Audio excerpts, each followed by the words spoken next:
Hey everybody, what's happening? Son of a silver stacker here. In today's numismatic news and information for the 20th of September, the last Monday of summer 2021, I'd like to welcome you to join me over to JM Bullion. But before I do that, if you like the channel and you find it educational, informational, and entertaining, please feel free to make a donation, and you can click that button right there that says show your support for the sun. Now over here to JM Bullion, let's look at those live spot prices. Gold's up $1.66 to 17.62. 42. Silver's down 2 pennies to 22.46. Platinum's down 17.72 to 938.53, and palladium is down $51.10 to 1997.53. Who knew that gold would be right about where, well, actually about $1,000 more than platinum, and about rivaling the same price as palladium. Interesting day. Now, over here, this is a new article that just came out by William T. Gibbs, published this morning at 7 a.m. That was about 7 minutes ago. And this is the Monday morning brief for September 20th, 2021, Transparency and Trust. And this is basically a follow-up article that Paul Gilks had done on September 17th. I think it was released at 10 a.m. So this is super important, and it's something that's been happening to all of us, whether we know it or not. And I should just get right down to it because it's something that is super important. It says various products of the U.S. Mint have been offered to authorized bulk purchase program participants in 2021, creating controversy among collectors who feel the dealers are getting preferential treatment. Well, they could be right. I mean, that's definitely their perspective.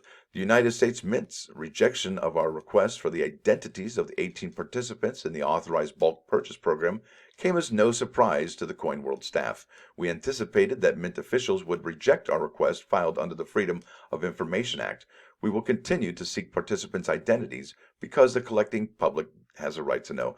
And I do think I think that's true. My opinion and my perspective is that if you are doing business with a government entity, you probably should have your identity known because it's a public project, and that is, well, that's my opinion. It says here, we do not intend any malice in seeking these identities. We believe, as do many of our collector readers, that transparency in government is essential. Let the sunshine in. The Mint has long made the identities of its bulk purchaser partners, those who buy American Eagle, American Buffalo, and America the Beautiful bullion coins, public. Despite the Mint's citation of trade secrets as a reason to not disclose the identities of its ABPP partners, we believe that the transparency exhibited for the authorized bullion purchase program should be extended to its bulk purchasers of numismatic products. I think that's great. Hopefully they do it. There's just a lot of stuff going on with this particular program, and it's kind of interesting that they've implemented it during a time where we're seeing a lot of challenges at the Mint. So it looks like they're really burning the candle at both ends, so to speak. Says here, we also do not object to the concept of the authorized bulk purchase program itself. In fact, years ago, we advocated for something similar, a suggestion that was not warmly embraced by some of our collector customers, and that it will likely find new opponents. The Mint should be able to meet the needs of both its collector customers and its dealer customers, as long as the Mint is fair in its distribution and allocations of limited edition coins and set. I totally agree. We should all have an equal chance. There shouldn't be a tier 1 collector, a tier 2 collector based on the amount of money you spend or the amount of money you have. We also believe that the Mint should vigorously pursue individuals and dealers who try to circumvent household and bulk purchase limits and deny them access to Mint products for a suitable period of time. I agree with that. That's fair. Whatever the techniques used by resellers, bots, having employees buy the maximum number per household only to turn them over to the employer. That seems, well, like they're getting around it, right? The Mint should do everything it can to catch the culprits and punish them accordingly. That's their perspective. It says here, we are not seeking details of how much product an ABPP participant purchases. We can sympathize with dealers who do not want that becoming public knowledge. However, by participating in a government program, that's what I'm thinking, they should be willing to accept that public disclosure of their membership in the ABPP comes with the benefits. Boom, right there. I think that's the most sound logical argument you could make for the release of those identities. So that's a great paragraph right there. Thank you, sir. Interesting, as Paul Gilks writes this week, participation in the ABPP program may not be the windfall collectors imagine, at least for some dealers. Paradise Mint Incorporated in East Elijah, Georgia, I probably didn't say that right at all, the only ABPP participant to be publicly identified by the Mint because they actually said it was okay to, claims that they have actually been harmed by their participation. And it says a quote here, "I'm not sure what you are imagining the program is, but it supplies dealers like me with a fraction," and that's all in bold, not bold, it's all caps, right? "A fraction of the inventory I was able to order before," said Kevin Campbell of the firm. "In fact, I am getting less than 10% of the inventory I was able to buy in prior to the release of the ABPP program on just their normal dealer program." So that's really interesting. He sounds like he's had definitely a poor experience. And you can check that article out. It came out September 17th, 10 a.m. Paul Giltz wrote that. Great article. In fact, you know what? I'll put a link in the description below because I mentioned it.